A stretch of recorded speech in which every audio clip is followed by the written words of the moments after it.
নমস্কার।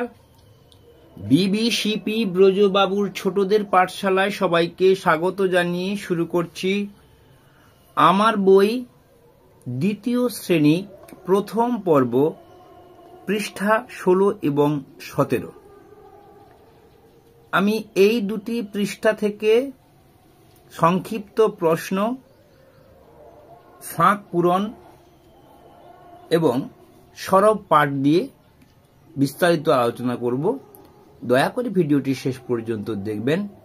ভালো লাগলে অবশ্যই লাইক করবেন, কমেন্ট করবেন, শেয়ার করবেন এবং সাবস্ক্রাইব করবেন।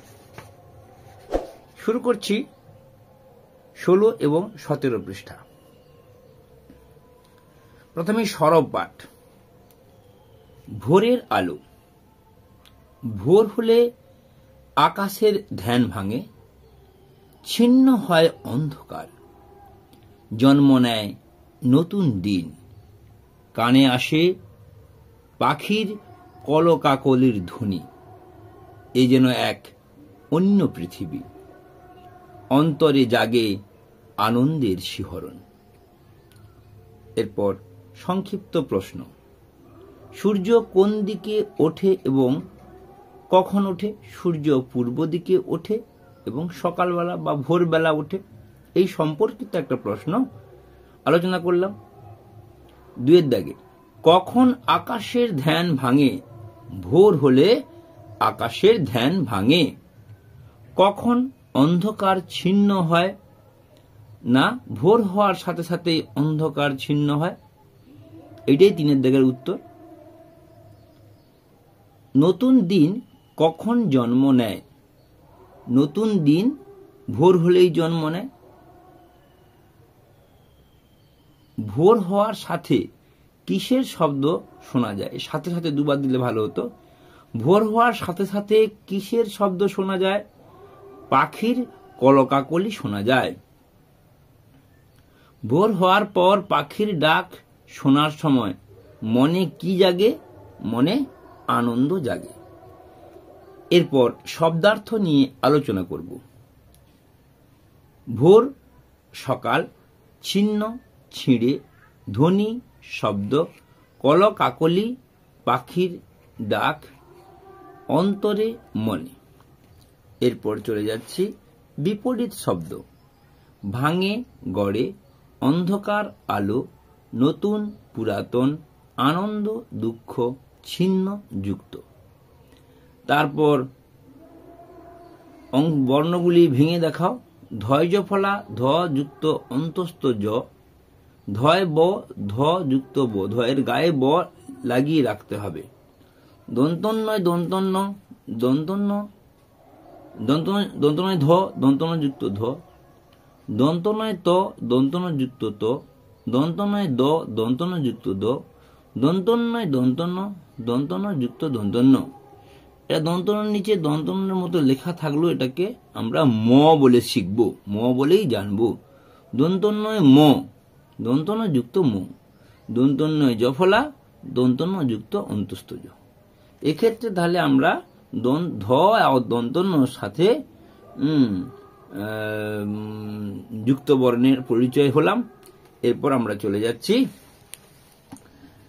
ঘর পূরণ করি। প্রথমে যেগুলো বইয়ে দেওয়া আছে সেটা নিয়ে আলোচনা করব এবং আমি আমাদের পুরনো পাঠ থেকে আরো কিছু শব্দ নিয়ে এরকম ছক বানিয়েছি, সেটা নিয়ে আলোচনা করব। প্রথমে অন্য ভিন্ন, মধ্য মন্দ, আনন্দ নন্দন, মৃন্ময় তন্ময়, অরণ্য এবং বন্য। এরপর আমি যেগুলো নিয়ে তৈরি করেছি আমাদের এই পুরনো পাঠের যে সমস্ত বানান, সেই সব বানানগুলো নিয়েই তৈরি করেছি। যেমন গাত্র, গয়াকার তৈরফলা, সেই রকম ভাবে গাত্র, ছাত্র, মাত্র, লজ্জা, সজ্জা, মজ্জা। তারপরে কি না, অজ্ঞাত, জ্ঞাত, অজ্ঞাত, জ্ঞাত। একবার উপরে পাশাপাশি লিখেছি অজ্ঞাত, নিচে ত লিখেছি, আবার একবার উপরে নিচে অজ্ঞাত লিখে, এরকম বিভিন্ন রকম ঘুরিয়ে ফিরিয়ে আলোচনার মূল উদ্দেশ্য হলো আমরা এই সমস্ত যুক্ত বর্ণগুলোকে সঠিকভাবে শেখাতে পারলাম কিনা, বা এইভাবে ঘুরে ফিরে আলোচনা করলে তারা যুক্ত বর্ণটা ভালো করে শিখে যাবে। এরপর শুক্রবার, বিক্রম, সমকক্ষ, দক্ষ, এইভাবে আমরা যুক্ত বর্ণগুলো শিখে নিলাম। এরপর পরের পৃষ্ঠা অর্থাৎ 17 পৃষ্ঠার আলোচনা করব। প্রথমে সরব পাঠ। ঝুরি নামে মাটিতে, আফ্রিকা জুড়ে জঙ্গল, প্রকাণ্ড সব গাছ, এদের দৃপ্ত শিকড় মাটির ভিতরে, প্লাবনও একে নাড়াতে পারে না, ফ্যাকাশে আকাশে পাখির মেলা। এখানে কি হলো, আমরা কি কি সংক্ষিপ্ত প্রশ্ন আলোচনা করব। তোমার বাড়ির পাশের জঙ্গলের নাম কি? কারো জঙ্গল থাকলে বলবে, না থাকলে অন্তত বই থেকেও যে জানা কিছু জঙ্গলের নাম, যেমন আমাদের বিদ্যালয় থেকে শালবনিতে ঘুরতে যাওয়া হয়েছিল, শালবনিতে রাজ্য ক্রীড়ায় খেলতে গিয়েছিল, আমরা শালবনি নামটা বলতে পারি। 2 দাগে, আফ্রিকা জুড়ে কি দেখা যায়? আফ্রিকা জুড়ে জঙ্গল দেখা যায়। আফ্রিকার গাছগুলির শিকড় কেমন? না প্রকাণ্ড শিকড়, মানে খুব মজবুত, অনেক মাটির নিচ পর্যন্ত চলে যায়। আফ্রিকার জঙ্গলের গাছগুলিকে দৃপ্ত বলা হয়েছে কেন? না এদের শিকড় খুব মাটির নিচে চলে যায়, ঝড় বৃষ্টিতেও বা বন্যাতেও সেসব গাছ সহজে মাটি থেকে উপড়ে পড়ে যায় না, সেই জন্য দৃপ্ত বলা হয়েছে। আচ্ছা, আফ্রিকার আকাশের রং কেমন থাকে? না ফ্যাকাশে থাকে। ফ্যাকাশে আকাশে কাদের মেলা বা আনাগোনা দেখা যায়? কাদের মেলা বা কাদের আনাগোনা দেখা যায়? না পাখিদের আনাগোনা দেখা যায়। এরপর চলে যাচ্ছি আমরা শব্দার্থে। প্রকাণ্ড মানে বড়, দৃপ্ত মানে প্রাণবন্ত, প্লাবন মানে বন্যা। এই পাঠের মাধ্যম দিয়ে প এবং ফ এর সম্পর্কিত যুক্ত বর্ণগুলো শিখে নেব। এরপর পয়রফলা সমান প যুক্ত র, পয়ল প যুক্ত ল, পয়ত প ত, ফয় জফলা ফ অন্তস্থ জ। এই জফলাটা দিয়ে বারবার করা হয়েছে কেন না জফলাটা বাচ্চারা ভুল করে, তাই এই বর্ণটাকে ভাঙার ব্যাপারটা বারবার দেওয়া হয়েছে। ফয়রফলা ফ যুক্ত র। এরপর আমরা এই পড়াগুলিকে বর্ণকারের মাধ্যমেও সুন্দর করে শিখতে পারি, বা আমরা কাগজের অপ্রয়োজনীয় ছোট কাগজের টুকরো তৈরি করে আমরা এই খেলাটা খেলতে পারি, তাহলে খুব সহজেই তারা বুঝতে পারবে। কি না ফ্যান, ফয়জফলা আকার দন্তন শব্দ তৈরি করতে হবে। এই খেলাটাও কিন্তু আমরা বর্ণকার দিয়ে শিখতে পারি, মজা করতে পারি। আচ্ছা, তাহলে কি হলো, ফ্যান, ফয়জফলা আকার, এই ফটাকে এখানে লিখলাম আর দন্তনটাকে এখানে লিখলাম, এই ফ্যান হয়ে গেল। আবার এখানে বর্ণকার দিয়ে খেলার সময়। আচ্ছা, আফ্রিকা আ ফয়রি কয়াকার, আ ফয়রি কয়াকার। আপ্লুত আ পয়লয় হর্ষৌকার তো আপ্লুত।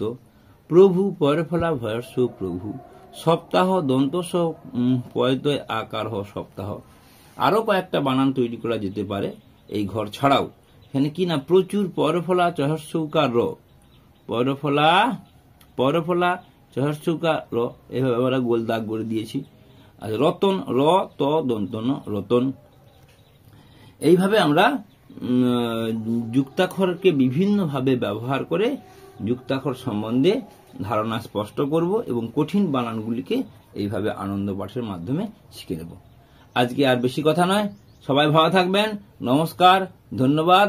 আমার চ্যানেলটি ভালো লাগলে অবশ্যই লাইক করবেন, কমেন্ট করবেন, শেয়ার করবেন এবং সাবস্ক্রাইব করবেন।